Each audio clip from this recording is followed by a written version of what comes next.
Qu'il soit rempli d'amour et de feu pour le réveil énorme à venir. Qu'il le porte partout où il va. Des milliers de personnes, dizaines de milliers de personnes, des centaines de milliers de personnes, des millions de personnes vont être touchées dans le nom de Jésus-Christ. Le réveil vient. C'est le moment. C'est le temps où Dieu va visiter ta famille, tes enfants, ton ministère, ta ville, ton quartier, ton village. Dans le nom de Jésus. Dieu le Père, merci pour ce message magnifique qu'on s'attend avec une grande soif de Dieu. D'entendre Martin sur le réveil puissant et glorieux qui vient à partir de maintenant.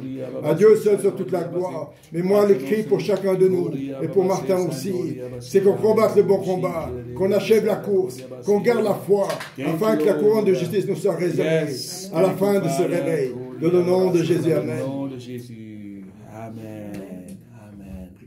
Père, nous te bénissons, nous te rendons grâce pour ton serviteur. Merci encore, Seigneur, pour l'onction de l'Esprit de Dieu que tu as mis sur sa vie. Merci pour le dépôt de foi. Merci pour le dépôt de la grâce. Permets encore que ce soir, il soit l'instrument par lequel tu vas parler, édifier, encourager et fortifier ton peuple. Merci pour le vent du Saint-Esprit qui souffle avec puissance. Merci pour le vent du réveil que tu souffles, Seigneur mon Dieu, dans cette nation et dans les nations. Car voici le temps de la révélation des fils de Dieu. Merci, Seigneur mon Dieu, pour ta puissance et ton onction. Que ton serviteur soit utilisé puissamment encore ce soir pour apporter l'appareil de feu. Dans le nom puissant de Jésus-Christ, j'ai prié. Amen. Sois béni de Dieu. Amen. Alléluia. Gloire à Dieu. Bonsoir à chacun et à chacune. Je suis content d'être au milieu de vous ce soir pour vous amener la parole.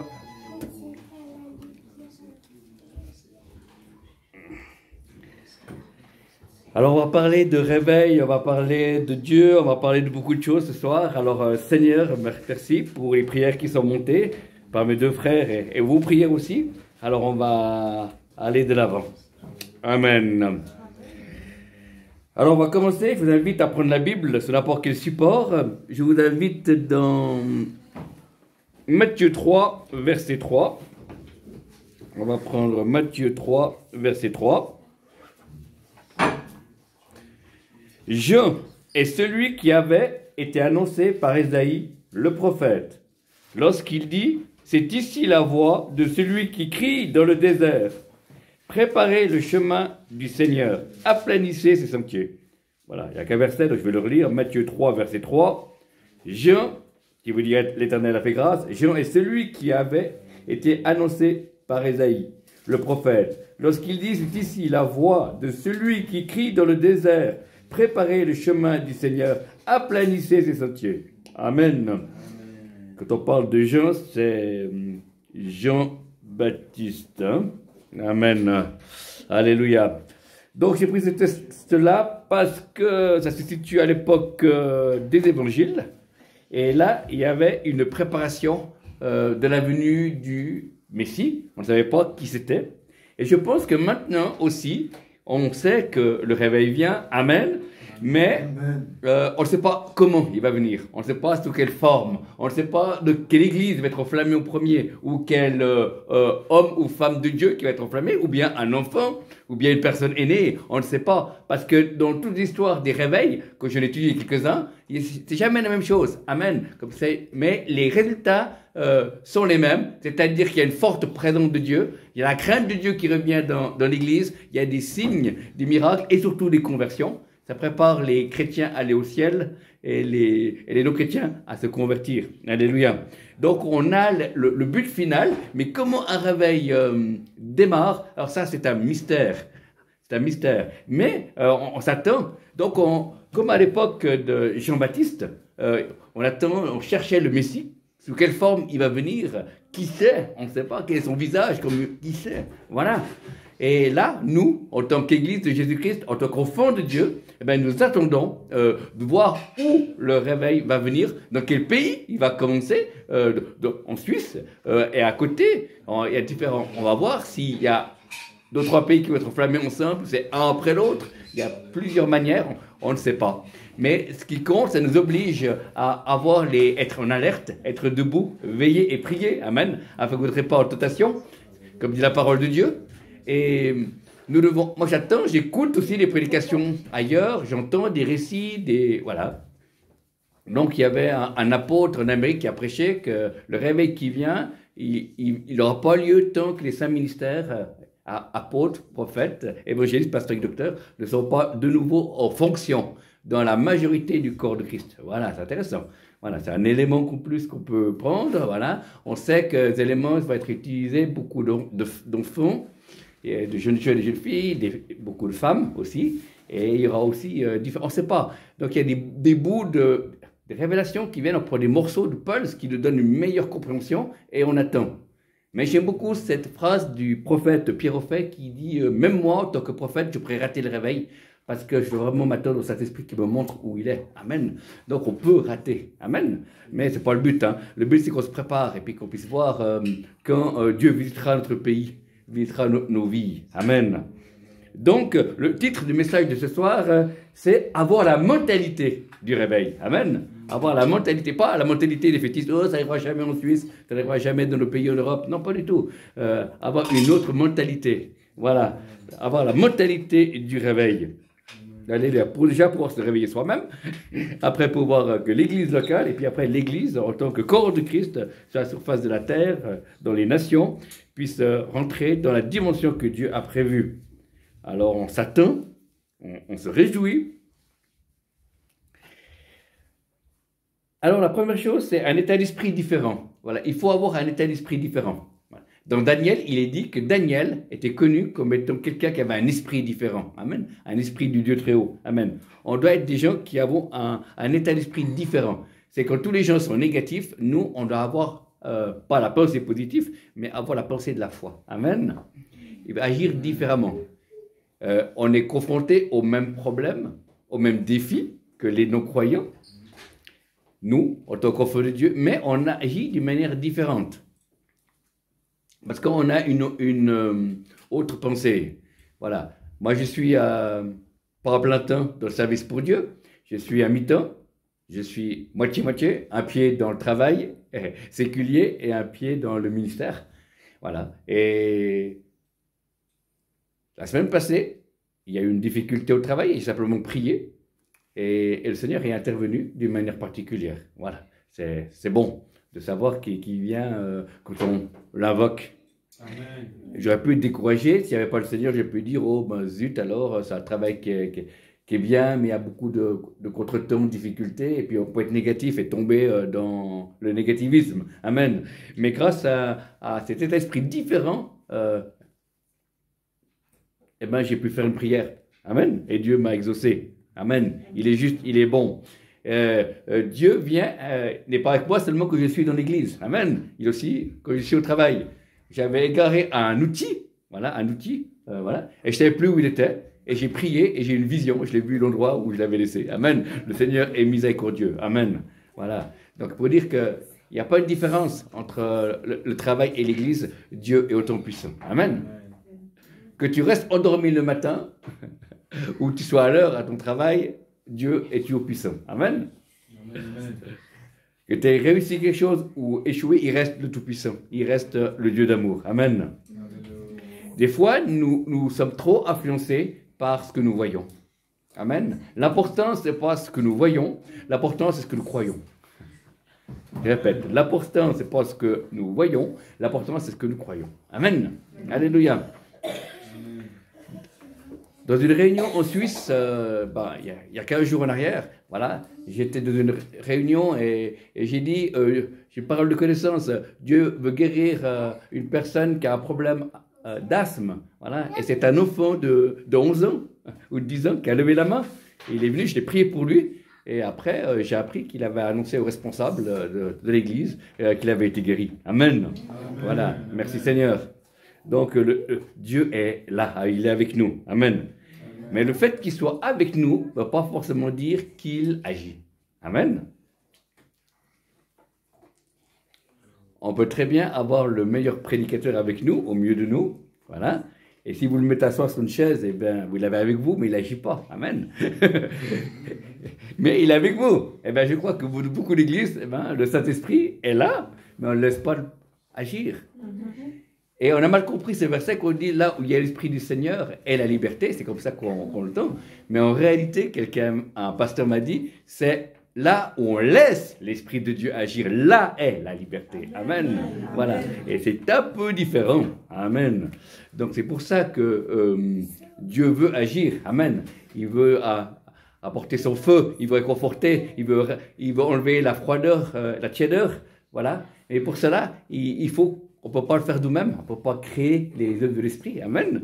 Mais lui, il vient, il nous baptise toujours de cet esprit de feu. C'est toujours le Dieu du réveil, c'est toujours le Dieu de la vie, c'est toujours le Dieu qui t'a sauvé, c'est toujours le Dieu qui était avec l'apôtre Paul et dans l'église des Actes. Et il n'a pas changé, c'est le même Saint-Esprit qui veut répondre sur toute chair. Amen. De la fin des temps, dit Dieu, je répondrai mon esprit sur toute chair. Les jeunes gens et jeunes filles prophétiseront, auront des songes. Et oui, et le Seigneur veut redonner à l'église ces lettres de noblesse, il veut retrouver sa présence. Mais pour cela, il faut une préparation de cœur, qui est à la fois individuelle et communautaire. Dieu veut que ses enfants soient enflammés pour lui. Dieu est un Dieu du feu, Dieu est un Dieu de puissance, Dieu est un Dieu de vérité. Et nous allons bientôt, quand le réveil, on sera plus proche du réveil, plus en plus, et on va de nouveau vivre ce verset qui dit je ne suis pas venu avec vous avec des discours persuasifs, de la sagesse humaine, mais avec une démonstration de force et de puissance. Amen. Parce que la puissance a disparu de l'Église. C'est pas que Dieu est plus puissant, c'est pas qu'il est fatigué, il est dans la dépression. Non, pas du tout. On n'a pas besoin de prier pour lui. Hein. Non, non. Simplement, il se cache pour qu'on le cherche. Amen. Et Dieu veut des cœurs et des assoiffés. Des gens qui sont assoiffés. Plus tu as soif de Dieu, plus tu as soif de Dieu, plus Dieu se manifeste. Amen. Voilà. C'est pas une question, au début, vous croyez que c'était culturel, c'était simplement des pays africains qui se manifestent plus, ou à différents endroits de la planète. Non, mais c'est une question de cœur. Si tu as soif, Dieu descend. Amen. Amen. Il le connaît. Amen. Si tu as dit, bah, je suis satisfait, bah, Dieu te respecte. Amen. Mais, il y a un moment donné où c'est la fin des temps, il y a une moisson à rentrer, il y a l'onction qui va venir, et ça va changer. Mais pour cela, il faut changer de mentalité. Il faut accepter que le Seigneur nous interpelle. Amen. Pour avoir la foi et un état d'esprit différent. Parce que si on a l'état d'esprit du monde, on ne va pas comprendre. Parce que les choses spirituelles, les choses de l'esprit sont une folie pour l'homme naturel. Amen. Au début de ma conversion, je vais vous partager une expérience spirituelle que j'ai vécue. Voilà, ça n'est arrivé qu'une fois dans ma vie. J'ai vécu une mini-transfiguration. Amen. J'avais prié pendant quelques heures sur mon lit, en train de prier pour les nations, tout ça. Et puis après, j'avais soif. J'ai soif. Je vais à la salle de bain, me tirer un verre d'eau. Voilà. J'arrive à la salle de bain, j'allume la lumière, je prends un gobelet, voilà, et puis je vais pour ouvrir l'eau. Et puis au même moment, il y a le miroir, hein, c'est la salle de bain. À l'époque, j'étais célibataire, je vivais pas, je vivais encore chez mes parents. Et puis, je vois mon visage. Il y avait des yeux qui étaient brillants. Et la peau était vraiment, il y a comme une lumière, comme s'il y avait avalé une ampoule. Hein. C'est pour ça que non, mais j'ai pas pété un câble. Mais c'est comme s'il y avait, voilà. Mais voilà, il y avait une lumière qui était là. Et j'ai eu peur. Voilà. Et puis, j'ai fait, oh là là, qu'est-ce qui m'arrive? C'est pas possible. Voilà. Puis quelques temps après, je suis tombé sur la transfiguration. Voilà, c'était un peu, un échantillon, mais il y avait assez pour interpeller, pour faire voir. Oh là là, gloire à Dieu. Amen. J'ai vécu ça qu'une fois dans ma vie. Amen. Ça ne veut pas dire qu'il faut attendre des expériences spirituelles. Je n'ai pas recherché. C'est une conséquence d'avoir pu prier. Amen. Et ces choses-là, bon, Dieu m'a permis de vivre cela. Je ne sais pas pourquoi. Ça veut dire prophétique. Amen. Voilà, un exemple concret. Mais il faut avoir un état d'esprit différent. Et cela, ça demande de se déprogrammer. Et c'est justement ça le deuxième point. Il faut l'humilité. Il faut apprendre à désapprendre. Amen. On sait trop de choses de l'Église. Et on doit apprendre à agir d'après Dieu. Amen.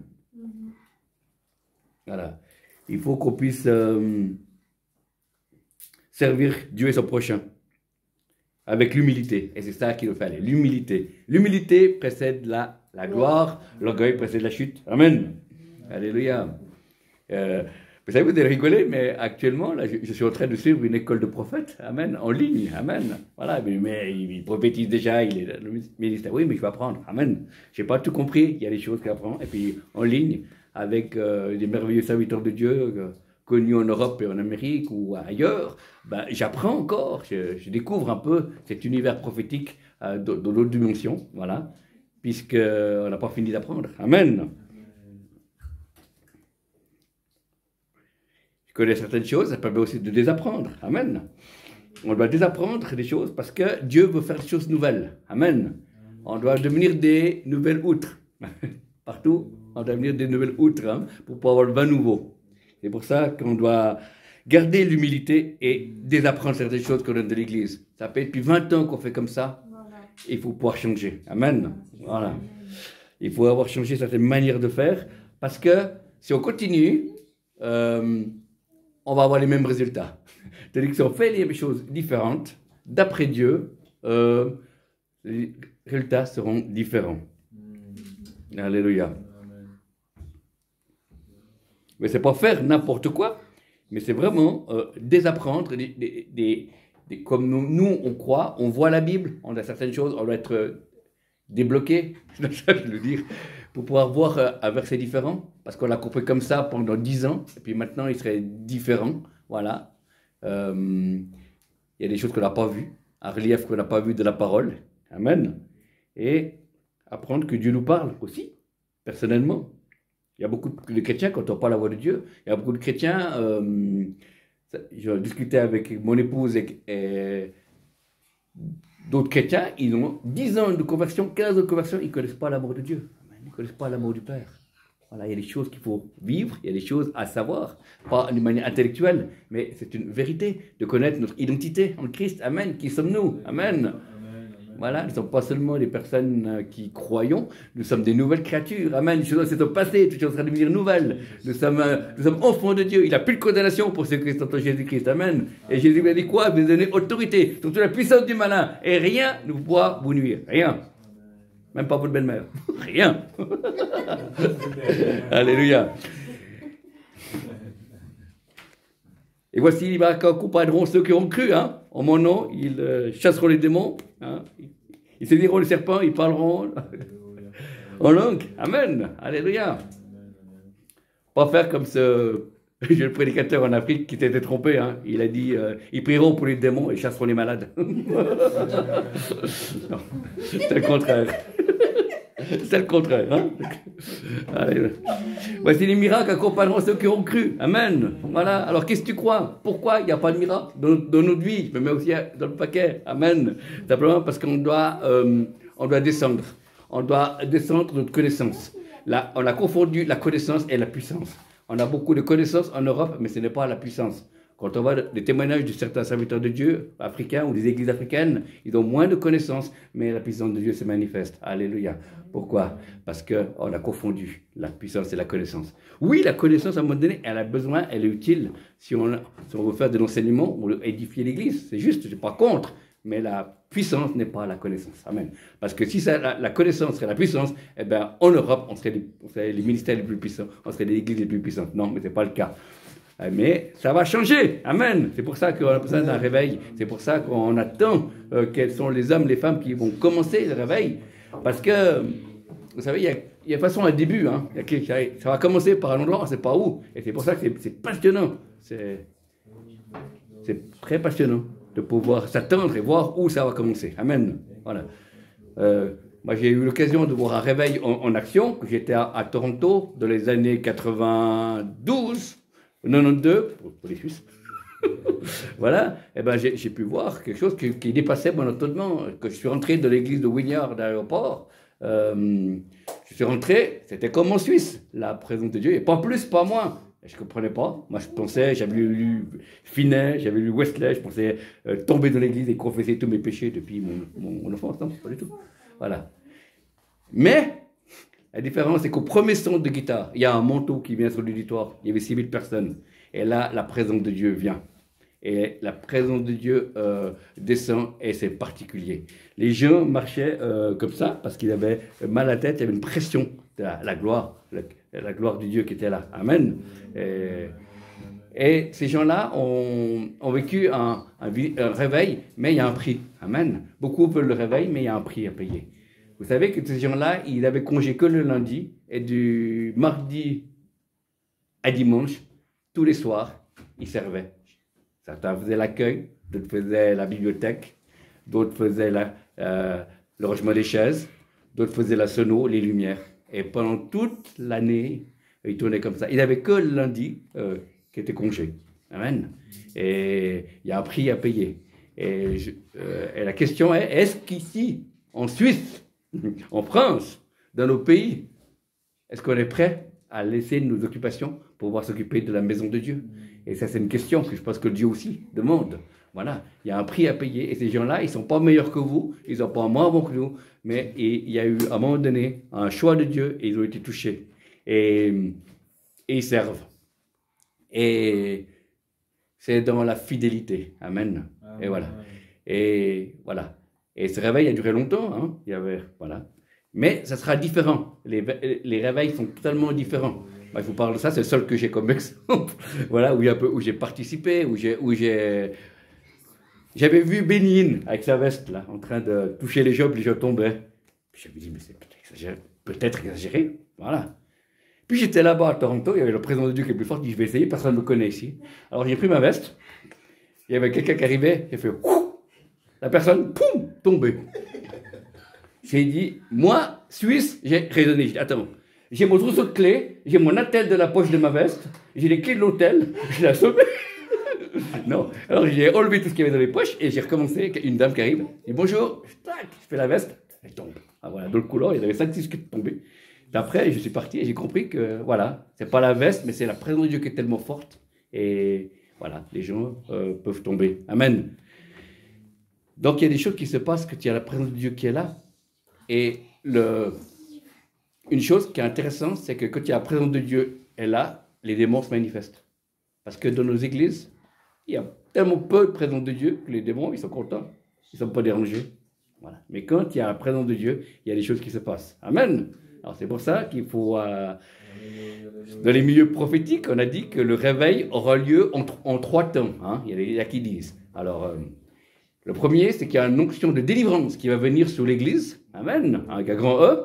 Voilà. Où Dieu veut dégager les chrétiens, les enfants de Dieu, les responsables de mauvais esprits. Amen. Après, la deuxième vague, il y aura l'amour. Un amour inconditionnel. Voilà. Les gens sont délivrés, il y a l'amour. Et quand il y a l'amour conditionnel, tous ceux qui sont quittés l'église à cause des blessures, manque de délivrance, vont revenir. Amen. Parce qu'il y a l'amour inconditionnel. Et le troisième, c'est la moisson, où les âmes viennent. Voilà. Voilà, c'est ce que certains milieux prophétiques disent. Et je suis assez en paix avec ça. Amen. Voilà. C'est des bonnes choses. Et Dieu a besoin de tout le monde. Donc, il faut apprendre à désapprendre, hein, en tant que serviteur de Dieu, voilà. Il y a des choses qui sont... Il y a accélération, quand il y a plus de l'Esprit de Dieu. Il y a des démons qui partent plus vite. Il y a des relations d'aide, il fallait 6 mois, puis en 2 semaines c'est fait, parce qu'il y a une présence de Dieu qui est plus forte. Amen. Les cœurs sont guéris. Amen. Vous savez, il y a tellement de chrétiens qui souffrent. Hein. Avec Francine, des fois, on entend des téléphones, des gens qui viennent, qu'est-ce qu'ils vivent, c'est dur. Hein. C'est pas le réveil partout. Hein. Il y a des gens qui vraiment, c'est pas une accusation, mais il y a vraiment l'ennemi qui secoue aussi, mais également Dieu qui prépare son église. Amen. Les choses inébranlables vont rester. Amen. Et comme dit le prophète Pierre-Daniel Martin, il y a 2 choses qui t'aideront à tenir dans le présent et dans le futur, long. C'est ta relation avec Dieu, tu ne dois pas t'arrêter, tu dois creuser et rester en communion avec lui. Amen. Et le deuxième, tu as besoin de tes frères et sœurs. Mais autant pour boire un café et rigoler que partager la parole et la prière. Et si tu n'as pas ton intimité avec Dieu et les frères et sœurs, tu ne tiendras pas. Même si tu es tout seul avec une Bible dans une grotte, tu ne tiendras pas. Tu as besoin des autres. Voilà. C'est une loi spirituelle. C'est Dieu qui les a créés comme ça. Amen. Amen. Sinon, ils n'ont pas fait qu'une église. Hein. Il n'y a pas besoin de rassemblement. Et la Bible dit, n'abandonnez pas vos assemblées comme c'est la coutume de quelques-uns. Voilà. Amen. Amen, amen, amen. Alors, le premier point, c'est avoir l'esprit différent. Le deuxième point, humilité et désapprendre. Des choses qu'on m'a toujours dit que c'était comme ça. Ensuite, le troisième point, c'est avoir un cœur pur et la sanctification. Ah, il ne faut pas passer à côté, ça. Il faut préparer, avoir la mentalité du réveil. Voilà. Un cœur pur, hein. Dans Matthieu, il est 6, il est écrit « Heureux ceux qui ont le cœur pur, car ils verront Dieu. » Ils verront Dieu. Un cœur pur, c'est pas être meilleur qu'un autre. Non, le cœur pur, c'est un cœur qui n'a pas de mélange. Amen. Un cœur qui est vrai. David, homme selon le cœur de Dieu. Amen. Un cœur made in céleste. Voilà. C'est ça, être pur devant Dieu, c'est avoir pas de mélange. Amen. Avoir toujours plus de Jésus. Voilà. Il faut qu'il croisse et que je diminue. Amen. Il faut que nous puissions être touchés dans l'intimité par lui et vivre des choses aussi. Vivre des expériences spirituelles, afin que d'autres fois ne soient pas qu'intellectuelles. Un cœur pur. Amen. Dieu peut faire beaucoup au travers d'un cœur pur. Amen. Ce n'est pas une question d'âge, c'est une question de cœur. C'est pour ça que les enfants ont leur place. Amen. Amen, amen, amen. Dans le réveil qui vient. Et la sanctification, amen, à se mettre à part, hein, fuir le péché. Il y a des choses qu'il faut apprendre à se préserver du mal. Amen, voilà. Voilà. Un exemple, j'étais à un café en train de lire un livre chrétien, et puis il y avait du bruit derrière, et puis il y avait deux personnes qui allaient se battre. Alors qu'est-ce que j'ai fait? J'ai pris mes affaires et je suis parti de notre café. Voilà, je ne voulais pas regarder qu'il a un combat. Hein. Voilà, donc je me suis préservé du mal. Voilà. Pas que j'ai peur qu'on me tape dessus, non, c'est parce qu'il n'avait rien contre moi. C'était plutôt deux personnes qui étaient, voilà, qui se disputaient derrière moi. Ah, mais j'ai préféré partir. Amen. Voilà, des fois il faut partir pour se préserver. Garde ton cœur plus que tout, car vous avez les sources de la vie. Amen. Il y a des fois des choix à faire. Mais ça vaut la peine. Tout ce que je vous dis là, avoir une nouvelle mentalité, c'est pourquoi? C'est pour avoir plus de Dieu. Amen. C'est pas pour être plus religieux, c'est pour avoir plus de Dieu. Amen. Voilà. Et là, je comprends, en commençant à vivre déjà ces 3 points, je comprends les héros de la foi de Hébreux 11. Ils ont préféré mourir que plutôt renier leur foi. Ils ont préféré, ils sont attendus à Dieu et Dieu a fait un miracle. Ou il ne l'a pas fait, parce que c'est un mystère. Et puis il y a encore la troisième, il y a ceux qui n'ont pas été secourus, ils ont demandé, ils n'ont pas été secourus. Il y a ceux que Dieu a secourus. Et puis il y a une troisième catégorie de personnes, que ça c'est un mystère pour moi, c'est ceux qui auraient pu être sauvés, mais qui ont préféré mourir pour avoir une meilleure résurrection. Alors ça c'est quelque chose qui me dépasse totalement dans notre monde de civilisation, voilà, mais ça existe, hein, ces 3 catégories. Relisez Hébreux 11, hein, vous verrez, les héros de la foi, amen, ceux qui, voilà. C'est pour ça que les pensées de Dieu ne sont pas nos pensées, ses voies ne sont pas nos voies. Mais Dieu veut que nous soyons des fils et des filles, voilà, amen, qui le connaissons, et puis qui restons fidèles. Voilà, c'est ça. Dieu récompense pas la fonction, mais Dieu récompense la fidélité. Amen. On est tous différents, on n'est pas tous être pasteurs, avoir une église à nous, mais Dieu récompense la fidélité par la fonction. Amen. Parce que Dieu il est juste. Amen.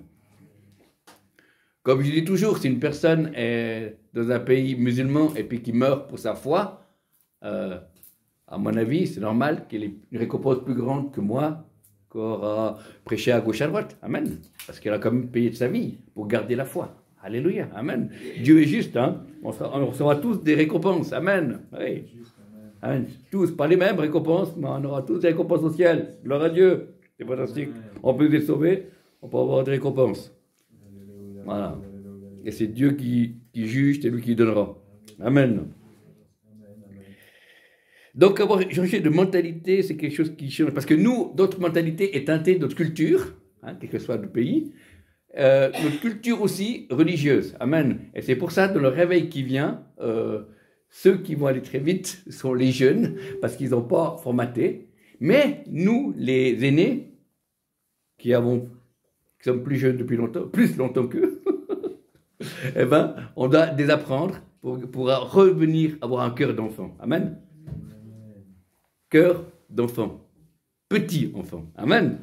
Et c'est difficile dans ce monde où on vit, où il y a professionnel, familial et autres, mais c'est possible parce que on peut le faire avec l'aide du Saint-Esprit, avec l'aide de la parole de Dieu. Amen. On peut le faire. Et plus le peuple qui sera fort, c'est celui qui connaîtra son Dieu. Amen. Connaître, c'est dans le sens de vivre d'expérience avec. C'est pas connaître seulement intellectuellement. Amen. Connaître Dieu. Et c'est bon de pouvoir s'attendre à lui et voir ce qu'il fait de nos vies pour nous encourager. Amen. Je vais vous raconter une expérience qui a duré longtemps. À l'époque, il y a longtemps. Voilà.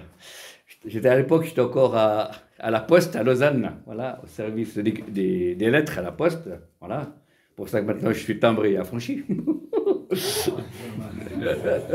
À l'époque, j'étais déjà né de nouveau et je travaillais à la Poste dans le milieu technique.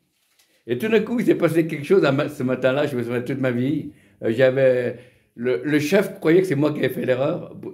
Des fois, c'était moi, je reconnais. Mais cette fois-là, ce matin-là, c'était pas moi. Je reconnais.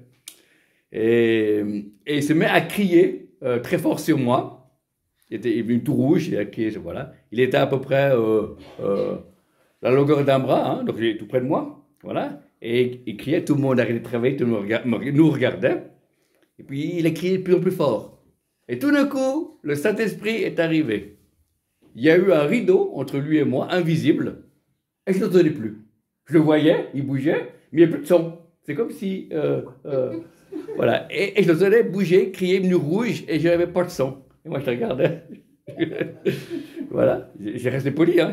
Voilà. Il a crié à bon moment, puis je n'entendais rien du tout. Il n'y avait pas un bruit. La voix de cet homme. J'entendais le bruit des portes, j'entendais le bruit des gens qui respiraient, ou des gens qui regardaient, mais lui, je n'entendais pas. Et finalement, après, il est parti. Il a dit, ouais, bizarre, ce jeune, il est parti. Voilà. Et aussitôt, j'ai entendu comme un rideau qui se lève invisible. Amen.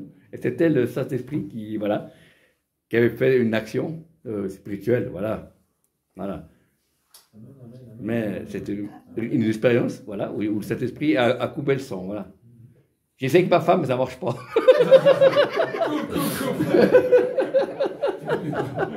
Voilà, donc c'est comme ça. Hein. Donc c'était réellement le Saint-Esprit. Amen. Hein. Alléluia. Voilà.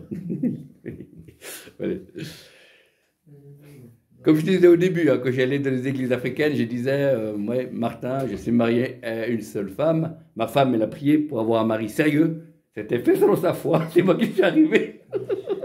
Ouais, bon. Amen. Alors, c'est dire merci, parce qu'il y a la joie dans la maison de Dieu. Et avoir la mentalité du réveil, c'est quelque chose qui est un processus. C'est pas quelque chose qui est instantané. Hein. Tu changes de caractère, mais arriver à avoir un esprit différent, si on nous critique, pouvoir pardonner, si on nous oublie de ne pas maudire les gens, mais pouvoir les bénir, c'est ça, agir dans l'état d'esprit opposé. Gardez cette humilité. Une manière que vous êtes de l'humilité, c'est que vous voulez toujours apprendre. Hein. Amen. Et ça